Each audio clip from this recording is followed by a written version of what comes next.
Merhaba arkadaşlar, kanalıma hoş geldiniz. Bugünkü modelimizi şöyle güzel bir ipimiz var, onunla başlayacağım. İpim bebe yünü 100 gram 230 metre uzunluğu olan şöyle orta kalınlıkta bir ip. İpime uygun kullanacağım şiş 3,5 numara. Modelimiz oldukça güzel ve gösterişli bir model. İnşallah siz de beğenir, benimle yaparsınız. Yapım aşamalarına geçmeden önce kanalıma abone değilseniz ücretsiz bir şekilde abone olup videolarımı da beğeniyorsanız beğeni yapmayı, yorum yapmayı, beni desteklemeyi unutmayın arkadaşlar.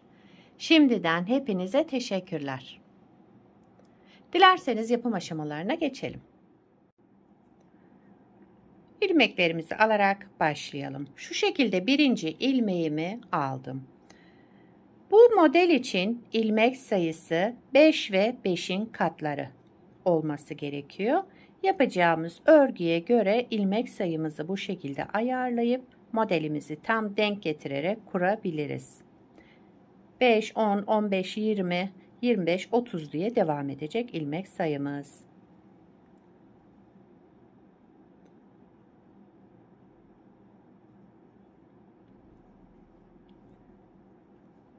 Şöyle hemen sayalım ilmeklerimizi.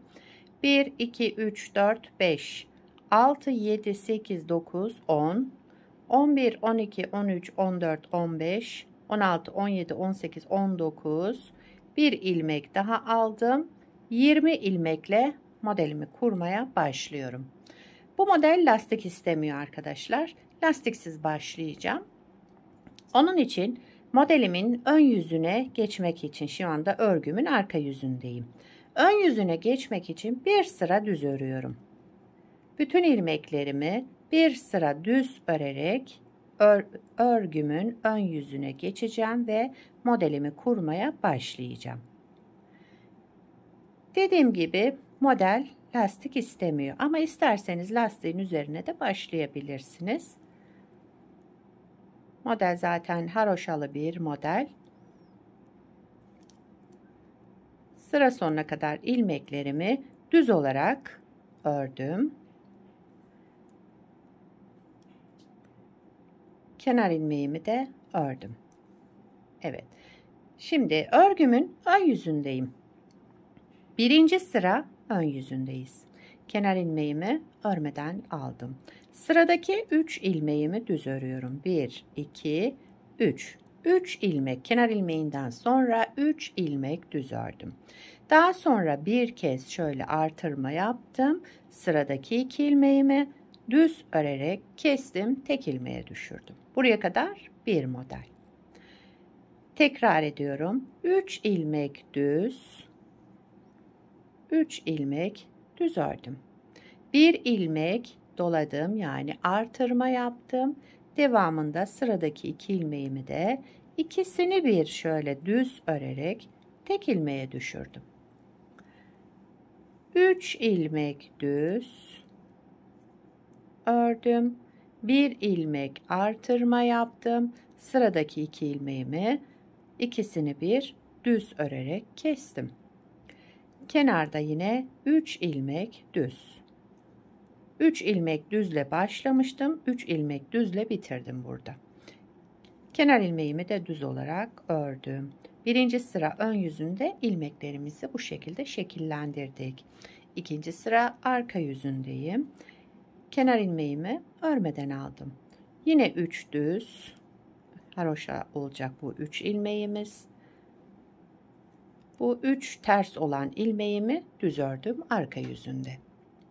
Devamındaki 2 ilmeğimi ters örüyorum. 1, 2. 2 ilmek ters.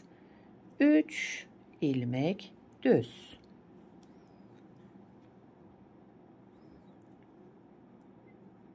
İki ilmek burada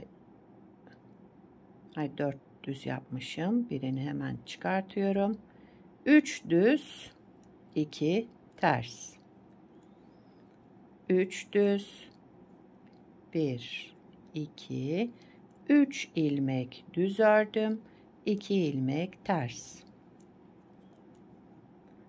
Kenarda yine 3 düz ilmekle sıramı tamamladım.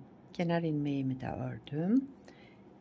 İkinci sıra arka yüzünde ilmeklerimizi 3 düz 2 ters olarak ördük. Üçüncü sıra ön yüzündeyim. Kenar ilmeğimi örmeden aldım. Yine 3 düz 1 2 3 ilmek düz ördüm. Devamında şu 2 ilmeğin, bakın bu ajur yaptığım 2 ilmeğin yerlerini değiştiriyorum. Öndekini arkaya, arkadaki ilmeğimi de öne aldım. Şimdi bunları sağa doğru kesmiş oldum. 2 ilmeğimi düz örerek sağa doğru kestim. Devamında bir artırma yaptım. 3 ilmek düz 1 2 3 ilmek düz ördüm. Bu 2 ilmeğimi çıkardım. Öndekini arkaya, arkadakini öne. İkisini bir düz örerek sağa doğru kestim. Devamında bir artırma yaptım. 3 ilmek düz ördüm. Daha sonra şu ajur yaptığım 2 ilmeğe gelince öndekini arkaya aldım, arka taraftan. Arkadakini de ön taraftan öne aldım. Tekrar sol şişime taktım ve ikisini bir düz örerek sağa doğru kesme işlemi yaptım. Bir ilmek artırma yaptım. Devamında 3 ilmek düz ördüm. Ve kenar ilmeğimi de ördüm. Üçüncü sıra ön yüzünde bu işlemleri yaptım. Dördüncü sıra arka yüzündeyim. Kenar ilmeğimi örmeden aldım. Yine 3 düz 1 2 3 düz ilmek ördüm. Şu ajurlu ve arkasındaki ilmeği de 2 ters olarak örüyorum. 3 düz ve 2 ters. 1 2 ilmeğimi ters ördüm. 3 ilmek düz. Modelimi bir kez kurmuş oldum arkadaşlar. Hep bu 4 sıranın tekrarından oluşacak harika bir model. 4 düz bir, pardon 3 düz bir de kenar ilmeğimi ördüm. Evet, modeli bir kez kurduk. Bakın böyle model böyle devam edecek. Şimdi aynı 4 sıranın tekrarını yine yapacağız. Daha sonra ben arada bir boşluk bırakıyorum. Ayrı bir parçada yapmıştım. Onu da size göstereyim arkadaşlar. Model böyle. Modelin ilerlemiş hali tabii ki daha güzel. Şöyle hemen göstereyim. Modelin ilerlemiş halinde bu şekilde yaptım. Bakın ilk modelin kuruluşunu şöyle 4 sırasını beraber yaptık. Bu 4 sıranın tekrarını yine yaptım. Şöyle 8 sırayı tamamladıktan sonra 4 sıra arada düz örgü yaptım. Ön yüzünde düz, arka yüzünde ters ördüm bu 4 sırayı. Ana modelimiz bu arkadaşlar. Beraber yaptığımız şekilde 8 sırayı bu şekilde tamamlıyoruz. 4 sıra arada düz bırakarak şu şekilde modeli elde ediyoruz. Eğer istemezseniz aradaki düz boşluğu bırakmazsınız. Olduğu gibi devam edersiniz. Evet, bakın modelimiz gayet güzel, şık duran bir model. Modelin arka yüzü de bu şekilde. Umarım anlaşılır bir video olmuştur. Daha fazla uzatmak istemedim. Model zaten bu 4 sıranın tekrarından oluşacak.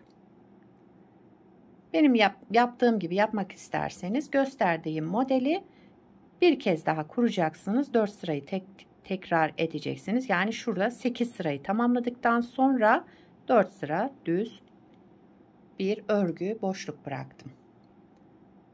Evet. Bu modeli istediğiniz örgüde kullanabilirsiniz. Yetişkin örgülerinde, çocuk örgülerinde, yazlık örgüde, kışlık örgüde, mevsimlik hepsinde kullanabileceğiniz harika, güzel, yapımı oldukça kolay ve gösterişli bir model. İnşallah siz de beğenir, benimle yaparsınız. Sizler de nelerde kullanacaksınız, onları da yorumlarda belirtirseniz sevinirim.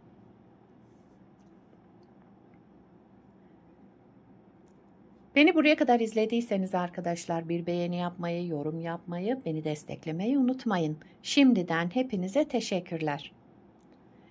Yapacak olanlara kolay gelsin. Bir sonraki videoda görüşmek üzere. Hoşça kalın.